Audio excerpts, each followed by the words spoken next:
बघूयात पुढची बातमी। मुंबईतली बातमी आहे। चेंबूरमधल्या 11 नंबर रोडवरती एका शाळेच्या बसवरती एक झाड कोसळलंय।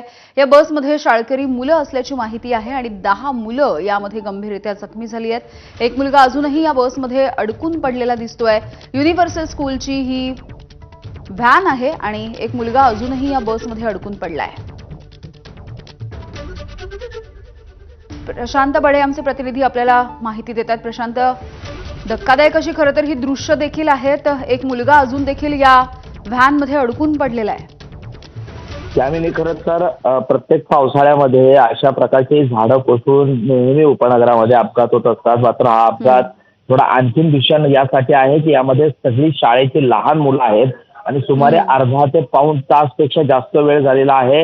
अजूनही एक चिमुरडा जो आहे तो या व्हॅन मध्ये अडकून पडलेला आहे आणि आता पोलिसांनी त्या ठिकाणी मोठ्या क्रेन्स आणि जेसीबी मागवलेल्या आहे जेणेकरून हे झाड जे आहे ते बाजूला करता येईल। या अगोदर अग्निशमन दल जे आहे ते कटरच्या साह्याने या झाडाच्या फांद्या जे आहेत तो तोडण्याचा प्रयत्न करून हे जे झाड आहे ते या व्हॅन पासून दूर करण्याचा प्रयत्नात होते। मात्र कुठेतरी निष्फळता या सगळ्या बचाव कार्यामध्ये याला येत होती आणि त्यामुळे आता मोठ्या क्रेन्स या ठिकाणी पोलिसांनी मागवलेल्या आहेत जेणेकरून या क्रेनच्या साह्याने हे झाड जे आहे ते व्हॅनवरून दूर केले जाईल आणि त्यातून जो तो आतमध्ये अडकलेला मुलगा आहे त्याला बाहेर काढणं जाईल। मात्र आता सध्याची स्थिती बघितली तर क्रेनच्या साह्याने 2 मोठ्या क्रेनच्या साह्याने झाड हटवण्यात बड़ा बड़ा उधर भी है। हाँ, कितना बार एप्लीकेशन देना पड़ता है, वो लोग को मालूम नहीं होता है। तो देखिए यहाँ के जो वरिष्ठ नागरिक है उनका भी साफ साफ कंप्लेन है कि बार बार कंप्लेन होने के बाद भी पेड़ों की छटाई। प्रशांत, ही दृश्य तर आपण बघतोय, मात्र या परिसरामध्ये आजूबाजूच्या ज्या बिल्डिंग आहेत, इमारती आहेत, त्यातले नागरिक देखील या अपघाताच्या नंतर जमलेले आहेत।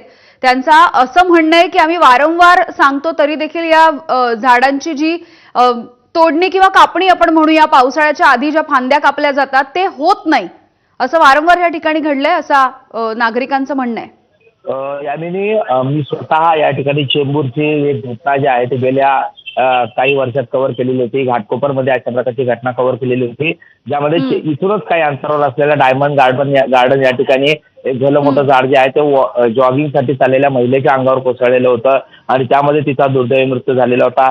आणि या अगोदर अशा वारंवार घटना घडतात की अंगावर झाडं कोसळून जे आहेत तिथे लोकांचे मृत्यू जे आहेत ते मुंबईमध्ये वारंवार होत आहेत। मुख्यतः पावसाळ्यामध्ये अशा प्रकारची झाडं जे आहेत ते कोसळण्याचं प्रमाण मोठ्या प्रमाणात असतं। मात्र ज्या पद्धतीने चेंबूरमध्ये आरोप केले जात आहेत त्याला कुठेतरी अशा प्रकारच्या अपघातातून जे आहे ते कुठेतरी त्यांची बाजू समोर येताना आपल्याला पाहायला मिळते आहे। हे झाड थेट शाळेच्या बसवर कोसळलेलं आहे आणि त्यामुळे आता या मुलाला बाहेर काढणं हे सगळ्यात जिगरीचं आणि मोठं काम आता खरं तर पोलिसांना, अग्निशमन दलाला या ठिकाणी करायचं आणि तो चिमुरडा सुखरूप राहावं म्हणून सगळेच या ठिकाणी प्रार्थना करताना आपल्याला पाहायला मिळत आहेत। यामिनी, अगदी प्रशांत, ही मोठी बस नाही पण ही स्कूल व्हॅन दिसते ज्याला आपण म्हणूया, आणि साधारण किती मुलं या व्हॅन मध्ये होती याबद्दल काही कळू शकलंय का? जी 10 मुलं गंभीररीत्या जखमी झाल्याचं कळतंय त्यांच्यावरती सध्या कुठे उपचार सुरू आहेत, याबद्दल काय अपडेट्स? साधारणतः या बसमध्ये 15 ते 20 मुलांची बसण्याची कॅपॅसिटी असते। मात्र जो आकडा आहे नेमके किती मुलं होती, कारण काही मुलं जे आहेत त्यांना शाळेतून घरी सोडण्यासाठीची बस होती म्हणून त्यामुळे काही मुलं उतरून गेलेली आहेत का किंवा काही मुलं या अगोदर या बसमधून कुठे उतरलेले आहेत का याची माहिती अजून समोर आलेली नाही। मात्र जी माहिती पोलिसांकडून मिळत आहे साधारणतः 10च्या आसपास मुलं जे आहेत त्यांना जवळील झेल रुग्णालयामध्ये या अपघातामध्ये जे आहे ते ऍडमिट करण्यात आलेलं आहे।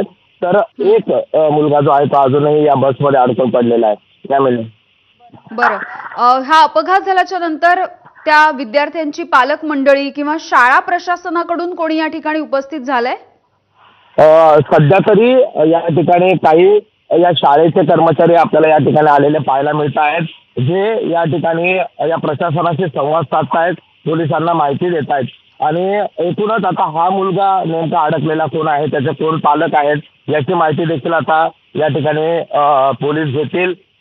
या 10 जे जखमी मुलं आहेत त्यांची माहिती आहे ते पोलीस आता घेण्यास सुरुवात केलेली आहे आणि यातील ज्यांचे पालक या ठिकाणी उपलब्ध नाहीत त्यांना संपर्क करण्याचं काम जे आहे ते पोलीस करतायत। यामिनी, अगदी प्रशांत, ही जी स्कूल व्हॅन आहे ती अधिकृत व्हॅन होती शाळेची की काही खाजगी व्हॅन होती ज्यामधून मुलांची ने-आण केली जात होती?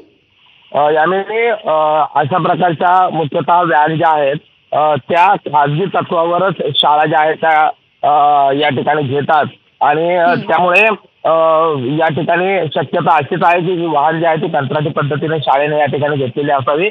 मात्र अजूनही हा सगळा तपासाचा भाग आहे. नेमका बरं. ही व्हॅन शाळेने स्वतःची शाळेची व्हॅन होती की ठीक आहे. कंत्राटी तत्वावर ही वाहन जी आहे घेतलेली होती. मात्र हा अपघात आहे. रस्त्यानं जाताना हे झाड बरोबर. कोसळलेलं आहे आणि एक मोठा अपघात म्हणावा लागेल. या अगोदर देखील अशा झाडं कोसळून झालेल्या अपघातांमध्ये लोकांचे प्राण गेलेले आहेत. मात्र या सगळ्याचं कारण जे आहे त्याचा पालिकेने समोर आणणं गरजेचं आहे. अगदी धन्यवाद प्रशांत सविस्तर माहितीसाठी.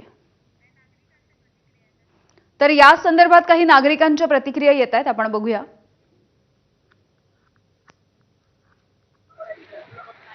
ये न्यूज वाले अच्छा तरह से आप ये बताइए माता जी, बताइए क्या हुआ?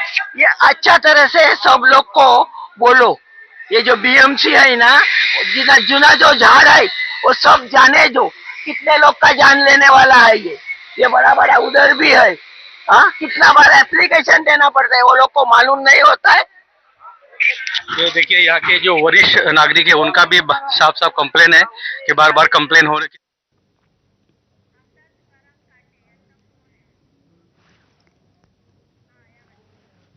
तर या संदर्भात आमदार तुकाराम काटे आपल्यासोबत जोडले जातात, आपण त्यांच्याशी बोलूयात.